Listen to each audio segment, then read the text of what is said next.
করেছেন। রাষ্ট্র চলার জন্য অভিজ্ঞ লোক প্রয়োজন হয়। লেখাপড়া জানা ব্যক্তি সমস্ত কর্মী হতে পারে না। একটা অভিজ্ঞতার কোনো বিকল্প নাই। রাষ্ট্র পরিচালনার জন্য অভিজ্ঞ সদস্য আপনার নেওয়া উচিত ছিল। আপনি তাদের এবিএস রাখতেন কিরে ভাই? আপনি তার যার যোগ্যতা অনুযায়ী তাকেই দেন। ও যদি বিশেষ পরীক্ষা দিত তাহলে ও কি হতো? বিশেষ পরীক্ষার ফার্স্ট এটা দেয় কে বলেন? একদম ফার্স্ট ম্যাজিস্ট্রেট হয়, এসি হয়, এসপি হয়, ফার্স্ট প্রমোশন না। এরা আবার দেখি মন্ত্রীদের, সচিবদের বিএসএফিএস হয়। অর্থাৎ অভিজ্ঞতা তো আপনি অর্জন করাতে হবে।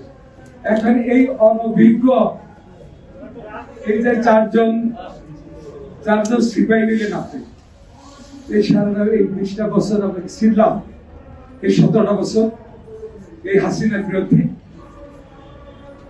কয়েকটা এমপিটাকে ইলিয়াসকে কিন্তু মেরে ফেলছে না? আমাদের সে লাকসামের এমপিকে মেরে ফেলেছে না?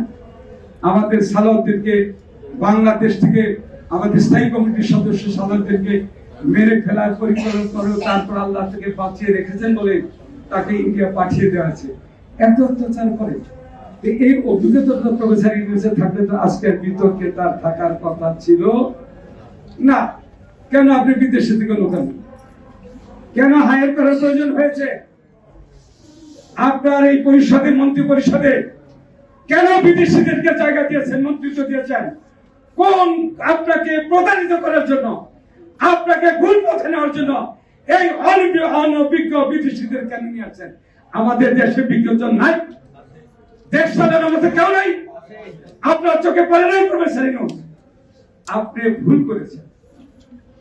একদিকে নাতিকে জায়গা দিয়ে ওই যে দেখেন আজকে উনি বলছেন আসিফ মাহমুদের তার এপিএস তাকে দেশ থেকে দেখলাম দেশ থেকে জন্য নিষেধাজ্ঞা। আর এই নিষেধাজ্ঞা দিবেন ওই হাসিফকে, হাসিফ মাহমুদকে নিষেধাজ্ঞা দিবেন।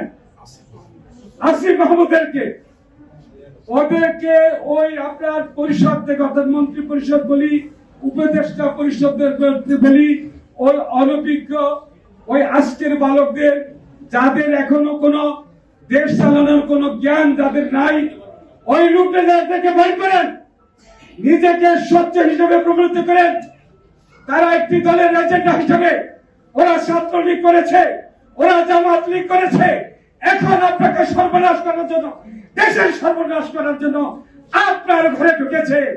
আপনি দ্রুত এই ইঁদুর গুলোকে মারেন, তাহলে জাতি উপকৃত হবে, জাতি বেঁচে যাবে। জাতিকে বাঁচানোর জন্য আপনি যথেষ্ট। আপনাকে তারেক রহমান স্বীকৃতি দিয়েছে।